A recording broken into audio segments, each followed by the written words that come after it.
And in business, the Nigerian Exchange Limited (NGX) closed negative week on week as ASI depreciated by 0.70% to close at 49,695.12. The market capitalization of Nigerian top banks also depreciated by 2.30% to close at 2.16 trillion naira as at 9th of September 2022, as investors in these banks lost a total of 50.82 billion naira during the trading week. Well, according to data from the Nigerian Exchange (NGX), the market capitalization of the top 5 banks dipped to 2.16 trillion naira to depreciate by 2.30% during the week. However, post-tax profit for the period reported a growth of 4.75% from 106.12 billion naira in 2021 to 111.41 billion naira in the current period.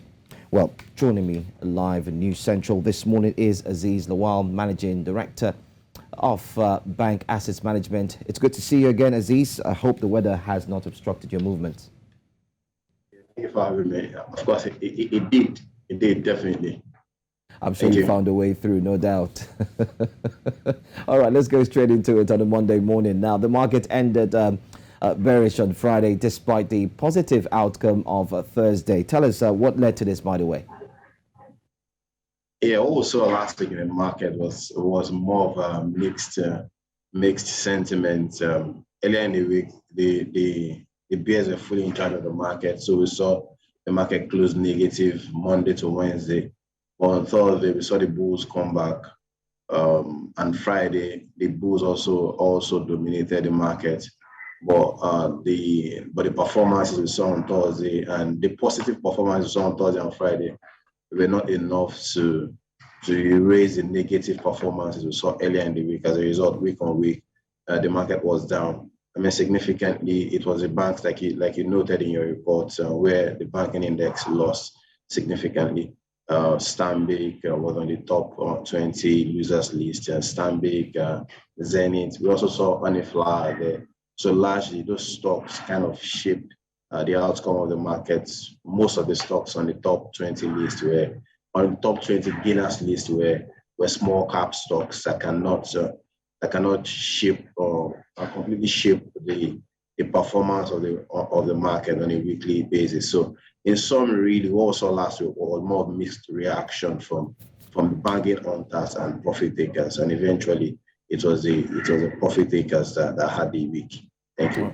All right. Now, but what are your predictions for this week? Well, we expect what played out last week to play out this week as well. Most likely the markets will start on a very quiet note.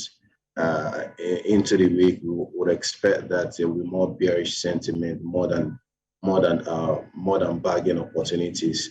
So we see the market closing the way it closed exactly last week. Thank you. All right, and for the fixed income market, I mean, what are your predictions as well for this week for that? Yeah, for the fixed income market, it's really going to be an interesting week because, I mean, the system is very, very, very buoyant with liquidity. We also expect coupon payments and maturities to further boost that liquidity this week. So the fixed income market is going to trade on a very positive note.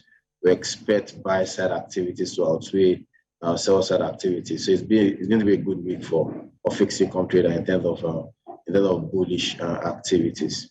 Thank you. All right, thank you so much, Azeez Lawal, for joining us this morning on News Now. Yeah, thank you so much for having me.